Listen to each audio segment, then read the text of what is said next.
Добро утро, да си кажеме во утринската програма на Телма. Ова утро со доктор Милан Ристевски, онколог. Тема е здравието, односно медицината. Доктор Ристевски, добро утро, добро дојдовте во утринската на Телма.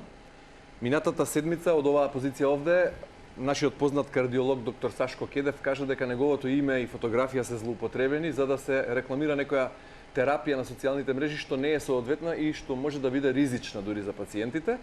Тој случајот го пријавил. Меѓутоа, ете, не знам докаде е разврската, дали надлежните утврдиле кој тоа го злоупотребува името на познатиот кардиолог и се обидува да продава терапија во негово име. Повод за вашето гостување ова утро е слична злоупотреба за која вие би сакале да алармирате. Овој пат со најтешко болните, односно кога е канцерот во прашање, веројатно луѓето во потрага се очајни, потрага по лек и по спас. Токму така, очајот е силен мотиватор. Да, и најподложни на манипулација. Зашто станува збор? Па станува збор за два рекламни еда, спонзорирани, значи, објави на социјалните мрежи, особено на Facebook, кои што во последно време станува апсолутно продажно место на се и се што, особено на некои чудни лекови, на некои чудни креми, на некои чудни фалш патики, на буквално се што не е реално и вистинско. Оно што е ваша специјалност, а тоа е онкологија. Да. Зашто станува збор на социјалните мрежи? Што се нуди? Лек против канцер? Вака, значи, постои некоја организирана структура која што е сместена на Република Србија, која што на социјалните мрежи кани пациенти за третман со Цимавакс, кубанската вакцина, меѓутоа за индикации кои што воопшто не се во опсегот на самата индикација на вакцината, без никакво тестирање, бидејќи за да биде таа успешна вакцина, терапијата со таа вакцина, пациентот, односно неговиот тумор, мора да задоволува соодветни критериуми. Без никакво тестирање, значи, на пациентите им се дава вакцина, се канат во Србија, таму се аплицира вакцината или им се дава дома сами да се аплицираат и ова е веќе страшно. Ајде вака, пред да продолжиме да го дообјасниме случајот, докаде се последните достигнувања на медицината во светски рамки, кога станува збор за прво превенција, кога станува збор за вакцина, односно за третман на канцерот, бидејќи една од последните информации кои се прошири исто така на социјалните мрежи е дека кога станува збор за канцерот на дебело црево, се пронашол лек кој 95% ги уништува туморозните клетки. Вака, Джемперли на GlaxoSmithKline е регистриран уште во 2021 година. Прво е испитуван кај ендометријалните и оваријалните карциноми, значи карциномите на матката. Лекот е PD-1 инхибитор, значи припаѓа во групата на лекови од така наречената имунотерапија и за разлика од неговите конкуренти е најдобар од сите во досегашните испитувања. Меѓутоа, морам да нагласам дека без разлика на она што го покажа во студиите, особено за карцином на ректум на дебело црево, како еден фантастичен резултат, сепак, тој фантастичен резултат се должи благодарение на правилната селекција на респондери. Во превод, избрани се само оние за кои што 100% се знае дека ќе одреагираат, не за сите пациенти. Едва е за 15% од пациентите. Целата поента во модерната онкологија е правилно да ги селектираат оние што ќе ви одговорат на терапијата. Да не ја давате таа скапа терапија на сите, без оглед на нивните параметри на нивниот тумор. Значи, најпаметната работа е да ги селектирате пациентите правилно. Овој лек е исклучиво за пациенти кои што задоволуваат еден критериум наречен тумор кој што е имуноген. Односно, тумори кои што имаат така наречена микросателитска нестабилност, многу тежок вака термин за широки народни маси, или тумори кои што се богати со еден рецептор наречен PDL1 рецептор, исто така тежок термин за широки народни маси. Значи во превод, од групата на карциноми на ректум едва 15% од пациентите ќе имаат одговор од овој лек. Не е за сите. Добро, тоа што се однесува до третманот на канцерот на дебело црево. Што е со вакцините?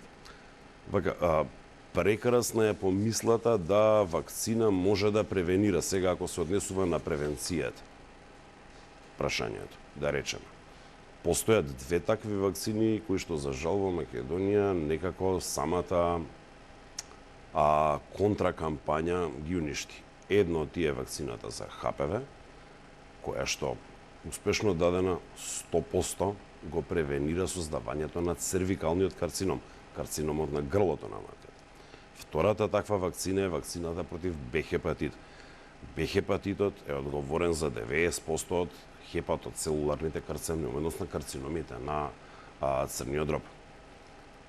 За жал, многу мал дел од нашата популација е вакцинирана, некои кампањи во однос на вакцинација со овие две вакцини активни нема долго време, така да во однос на превенција со вакцина... вакцините кубански кои се за третман на канцер на девица. Тоа е третман, да, тоа веќе не е превенција. На бели дробови. Куба уште почна пред 15 патентирана уште во 2015 година и ќе ви ја прочитам само ова. Патентирана во 2015 во FDA. Патентот во Куба е 5-6 години пред тоа. Е така. Во таа пригода кубанскиот имунолог, докторот кој го раководеше тимот, вели вакцината против рак на белите дробови го трансформира ракот во хронична болест и пациентите ги одржува во живот. Цимавакс ЕГФ. Да. За таа ли вакцина сега алармирате дека се злоупотребува во друга нема, друга во продажба вакцина нема. Значи во самото индикационо подрачје е многу прецизно ставено од страна на производителот дека исклучиво се дава за нешто што се нарекува неситно клеточен карцином на бели дробови. Почнаа некои студии сега каде што заедно со имунотерапија, односно со пембролизумаб, друг еден лек кој што не е кубански, ги дава заедно и кај планоцелуларните карциноми на грло. Таа студија е во тек, не знаеме како ќе заврши, меѓутоа треба да објасниме каде оваа вакцина е успешна и јако во нивната студија што е голем методолошки пропуст. Да речеме со таа нивна регистрациона студија што е направена во Куба, ја искрено не се слагам со тие резултати, не само јас, уште многу голем број од колегите, бидејќи има методолошки пропусти. За таа вакцина да биде успешна, треба да бидат задоволени неколку предуслови. Значи, не смее да има мутација на така наречениот ЕГФР рецептор. Џабе вие да го блокирате лигандот, односно хемиската материја што од циркулацијата се фаќа за тој рецептор на туморската на мембраната на туморската клетка, ако тој е измутиран и ако тој цело време и без да се врза со лиганд, праќа само сигнали кон јадрото и на јадрото му вика размножувај се, дели се. Тоа е првиот основен предуслов. Вториот предуслов, да нема мутација на она што го нарекуваме тирозин кинази кои што од тој рецептор према јадрото го спроведуваат сигналот за делба на клетката. А тие се 90% од сите мутации во ракот. Тоа се PI3K, AKT мутациите и од другата страна RAS-RAF мутациите. Во нивната студија тие не се испитани во превод. Најдобрите респондери, односно луѓето што ќе имаат најдобар одговор од таа вакцина, се токму оние кои што имаат висока експресија на тој EGF, epidermal growth factor, како лигант што се врзува за рецепторот, ЕГФР рецепторот да нема мутација, и надолните тирозин кинази што го спроведуваат сигналот према јадрото, PI3K, AKT, RAS-RAF, да немаат мутации. Тоа се едва 5% од целиот пул на пациенти со неситно клеточен карцином на белите дробови. И станува збор за пациенти кои се во трета или четврта терминална фаза, односно во Не. Може и во порана вакцината може и во порана фаза и уште од стадиум 1 може да се воведе. Сега вакцината во самата своја регистрација е наменета без разлика на стадиумот за оние кои што не можат да примат хемо од X причини или пак како терапија на одржување, значи хемото е дадена, радиотерапијата е завршена или операцијата е направена како терапија на одржување. Добро, со оглед на тоа што минаа 7 години од како е во широка употреба оваа кубанска вакцина, имате ли бројки колкав е бројот на спасени животи? Не, тоа многу тешко се следи бидејќи многу тешко се објавуваат тие податоци од страна на кубанците. Вакцината има во Куба и во Србија. Мислам дека уште некои од латиноамеричките земји ја купи, меѓутоа податоците не се објавуваат. Кога имате ваква продажба на диво, не очекувајте дека ќе имате податоци што се добро методолошки средени и селектирани. Тоа не го очекувајте. Тоа е веќе свет црн маркетинг понатаму и тука завршува приказната. Добро, да се вратиме на злоупотребата, поводот за вашето гостување. Што се случува на клиниката за онкологија во Македонија? Доаѓаат пациенти кои биле не, на некој начин? Не, ја не работам на клиниката, значи јас сум приватно отиден, зборувам исклучиво за мојата пракса, каде што изминативе 2-3 месеци дојдоа повеќе десетици пациенти кои што веќе биле жртви на тој тип на лош маркетинг по социјалните мрежи. Неколку од нив и купиле, си платиле луѓето, меѓутоа она што го добиле за нивниот тумор нема никаков ефект. Никој не им објаснува од другата страна на телефонската линија што треба. Ние сега што го зборуваме едноставно, концептот е продај колку што можеш повеќе, бидејќи од тоа ти зависи твојата сопствена преживувачка. А дали на пациентот ќе му делува или не, и небитно, и така тоа не се лица што се медицински лица кои што ја продаваат вакцината, кои знаеш што се, таксисти, столари. Го пријавивте случајот кај надлежните? Каде? Министерството за внатрешни работи за сајбер криминал. Например, не знам. Случајот не е пријавен. Во лекарската комора? Во лекарската комора исто случајот не е пријавен. Прво кажување фактички овде кај вас сега. Зошто не реагирате и кај надлежните? Премногу енергија во празно. Не дека дефетизмот мене ме фатил, меѓутоа ја не верувам во институции веќе. Затоа јавно го кажам. Што треба да прават тие пациенти? Кога станува збор за тешка болест и кога се очени во обид да си го спасат животот? Пред се за се она што не се сигурни. Да побараат мислење од професионалец, за да не лутаат сами. Не можат сами да го најдат одговорот, ќе им треба месеци и месеци пребарување и учење на работите, за да почнат малку од малку сами да ги разбираат работите. А тие тоа време го немаат. Значи, без консултација на лекар, да не прават ништо. Добро, кубанските производители, лекарите кои работеа од институтот во Хавана, велат дека вакцината не го заменува и конвенционалниот третман на канцерот, односно хемотерапијата и сите други придружни текови Ова е на малце терапија. поинаков механизам на дејство, точно е. Меѓутоа може комотно и Сакам да кажам дека паралелно. не го исклучува и традиционалниот Не, воопшто не го исклучува. третман. Така што можноста за злоупотреба е на некоја, односно адресата за злоупотреба е на некое друго место. Злоупотребата овде токму на социјалните мрежи. И ние најлесно стануваме жртва на тој маркетинг во социјалните мрежи. Конкретно, за да се рекламираат на телевизија, мора да пројдат X филтри. На Facebook вие не проаѓате никакви филтри. Тука е проблемот. Се може да рекламирате на Facebook. Платете и рекламирате. Цигари, алкохол, не е никаков проблем. Дали станува збор за новина кога станува збор за злоупотребата во соседството, бидејќи по онаа бомбастична најава уште во декември 2015 година, кога беше патентирана таа вакцина во Куба за борба против канцерот на белите дробови, стигнаа најави дека и пациентите во Македонија ќе имаат можност за достап до таа кубанска вакцина, и тоа токму во соседна Србија. Па се правеа списоци дури за третман на клиниката за онкологија и радиологија во Белград. Меѓутоа тогаш ниту еден од пациентите во Македонија терапија не е Еден добил. пациент доби во Скопје. Еден пациент ја доби вакцината во Скопје. Неуспешно беше, да мислам, немаше успех од терапијата. Доста време се изгуби на проверка на исправноста вакцината. Ние употребувавме, односно факултетот за фармација, нивната лабораторија, употребуваше поинаква метода за детекција на носачот. Па после неколку месеци конечно со кубанците се разбраа дека со поинаква метода се детектира, го детектира носачот во дозволените количини, така да вакцината фактички беше исправна. Еден пациент во 2016 беше третиран, но како 2017 се смени власта, така тие вакцини се повлекоа. Тоа е вестината за вакцината во Македонија. Тогаш стивна и кампањите на социјалните мрежи. Тогаш немаше такви кампањи на социјалните мрежи. Овие кампањи на социјалните мрежи се сега, после Нова година. Добро, тие луѓе што дошле кај вас во ординација и се пожалиле. Зашто се пожалиле? Дека биле изманипулирани, дека добиле... Праша. Доаѓаат и прашуваат, докторе, мене ова ми излезе, можам ли ова да го употребам? Неколку тие пациенти дури веќе го има нарачано. Јас се обидов по телефон. Зашто станува збор? Што нарачано? За Симавакс вакцина. Јас се обидов да стапам во контакт со луѓето што го продаваат. Тоа не можам да кажам колегите, бидејќи се сомневам дека се колеги.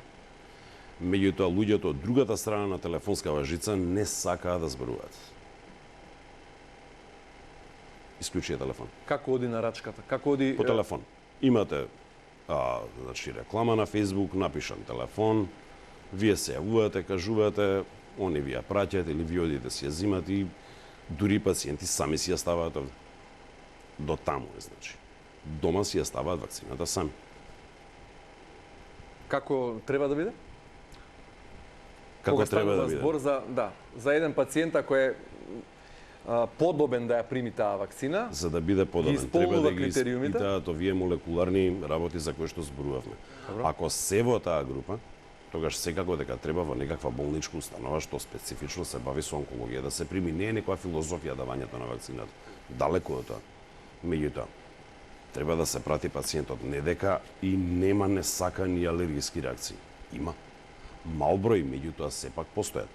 За да вие успешно го извадите пациентот од таква несакана анафилактоидна реакција, вие мора да имате дневна болница што е опремена и со сите лекови и со кислород. Инаку пациентот ќе ви умре од анафилактичка реакција. Кога станува збор за регулирана примена на таа вакцина, еве на пример во соседна Србија, како тоа функционира во Белград, знаете? Не знам во Белград како функционира, претпоставувам дека ИОРС, Институт за онкологија и радиотерапија на Србија, дека таму се дава, претпоставувам. Значи не сум се заинтересирал да видам дали е баш така, конкретно ме интересира состојбата во Македонија. За да се даде вакцината, пожелно е значи да се испитаат сите овие параметри, ако на вистина пациентот ги задоволува тие критериуми, тогаш не гледам причина зашто па да не се даде.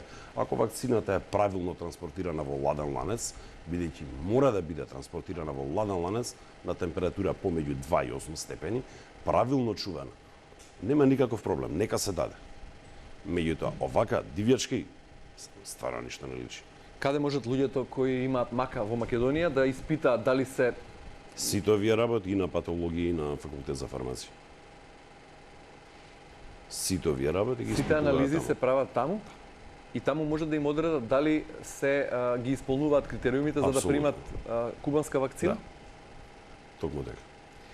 Бидејќи, како што рековме, не станува збор првпат за некаков начин на злоупотреба и на манипулација. Во предходните, од некои од предходните наврати, колегите од порталот Факултети се обратија во Куба Хил, регистрирана компанија од Куба која посредува меѓу пациентите од целиот свет и кубанските онколози и која е меѓутоа, лиценцирана да го прави Тоа тоа. е агенција која што пациентите ги носи таму на третман во болница, тоа е сосема друга работа. Така. И тие објаснија како се одвива Како е тоа терапијата, каков е третманот и колку чини тоа. Имате ли повеќе информации во врска со тоа? Во однос на цената на црно што ја купуваат од Србија 16.000 евра тој третман. Овие пациенти што дошле кај вас се пожалеле дека им е Платиле нудена? по 16.000 евра. Кога е регуларно, каков е третманот? Би требало да е доста поевтино, особено ако се прави во болница овде. Особено ако пациентот не е приморан да патува до Куба. Каков е во најчест број на случаи пациентите треба да отидат во Куба? Таму ги вршат и испитувањата и примаат терапија или можат и не знам како е кога одат таму. Значи кубанците во својата регистрациона студија не ги барале тие параметри. Со тоа што внимавајте, баш и на екранот имате. Ако ЕГФР рецепторот е овој првиот оваму Лео, тој нема само еден лигант ЕГФ, него има вкупно 5 лиганди како што гледате. Така да, концептот на оваа вакцина е еден доста веќе, да кажам, застарен концепт во таргет терапијата. Али ајде, за концептот еве и можеби и моето мислење не е битно. Иако мислам дека е застарен концепт. Сепак, оние што на вистина сакаат и имаат индикација, би било теоретски ефикасно дека кај нив ќе има некаков ефект од оваа вакцина.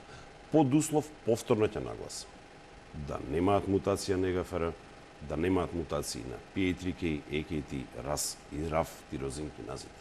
Дури тогаш теоретски би можеле да имаат ефект. Тоа доктор онколог во Македонија може да им го одреди? Може. Добро.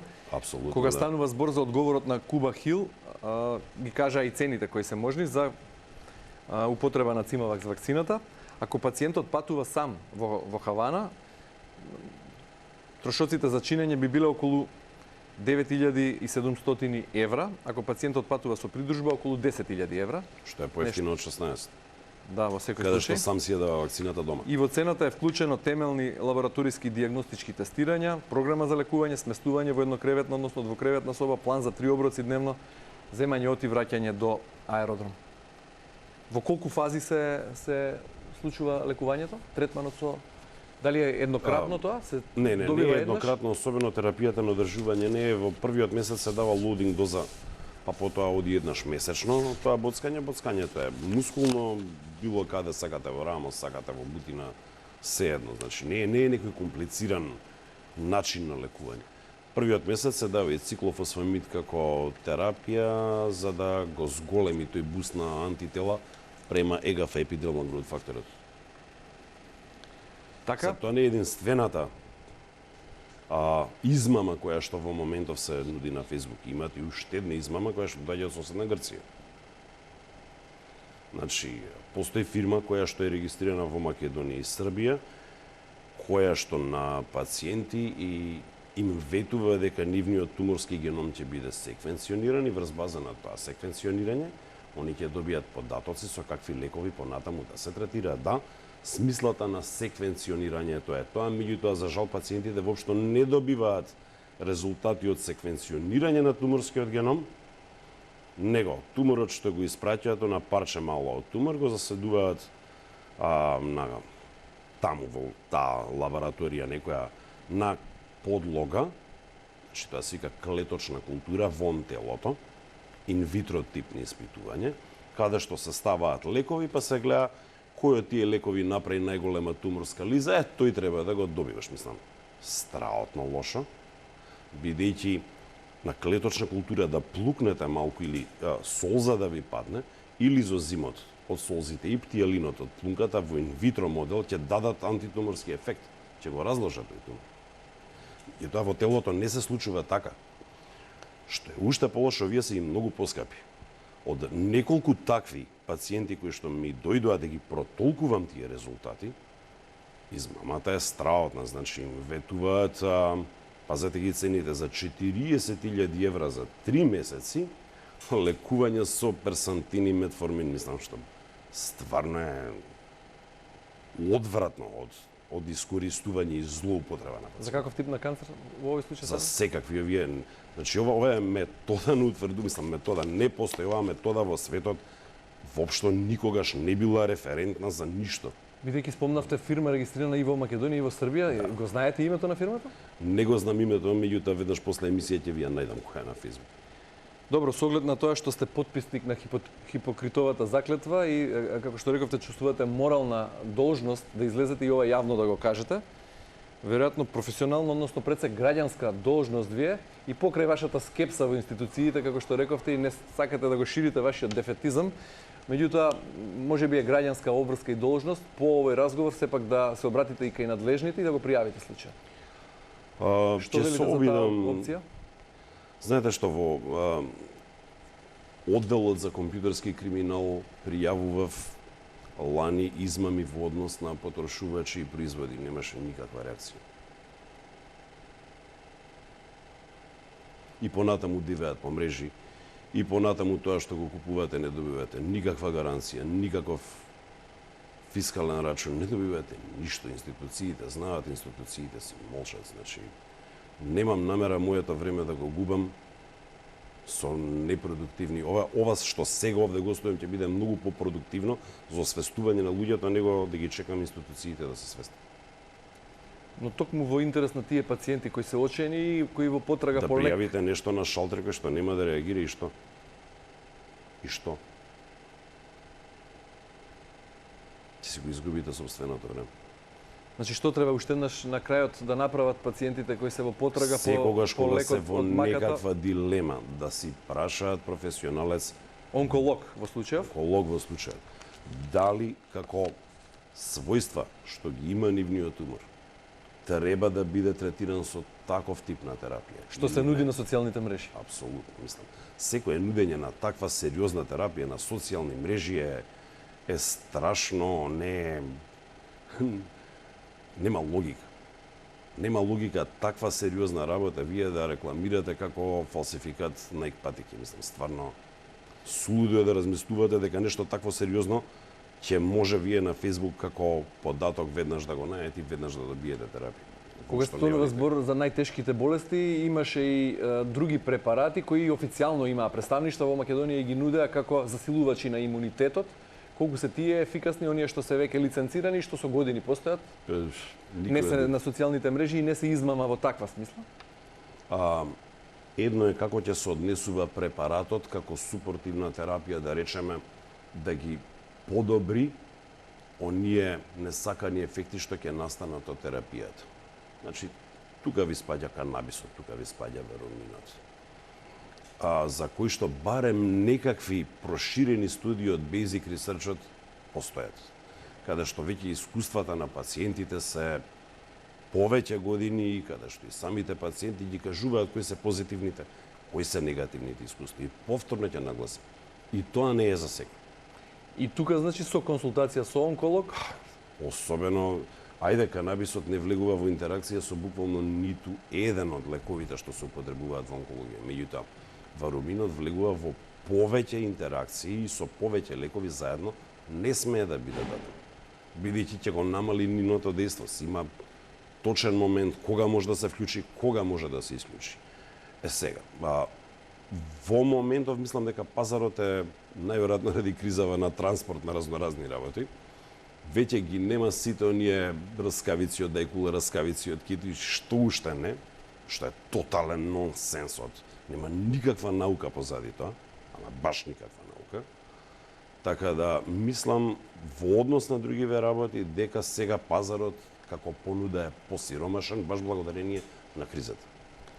И за крај, кој би бил вашиот апел за сите луѓе во Македонија да не дојдат во ситуација да видат пациенти и тоа од најтешки болести, како да се зачува здравјето прво? Знаете што, кога дојдовме момент да вие повеќе верувате на социјална мрежа него на институции, самото си кажува до кој степен како општество сме дошле. Меѓутоа, за се она што не сте сигурни, прашајте си професионалец за да не ве боли глава после.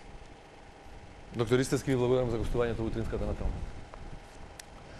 Почитувани гледачи, останете со нас, се враќаме на редовните содржини, претходно кус преглед на најважните настани ова утро, останете со утринската на Телма.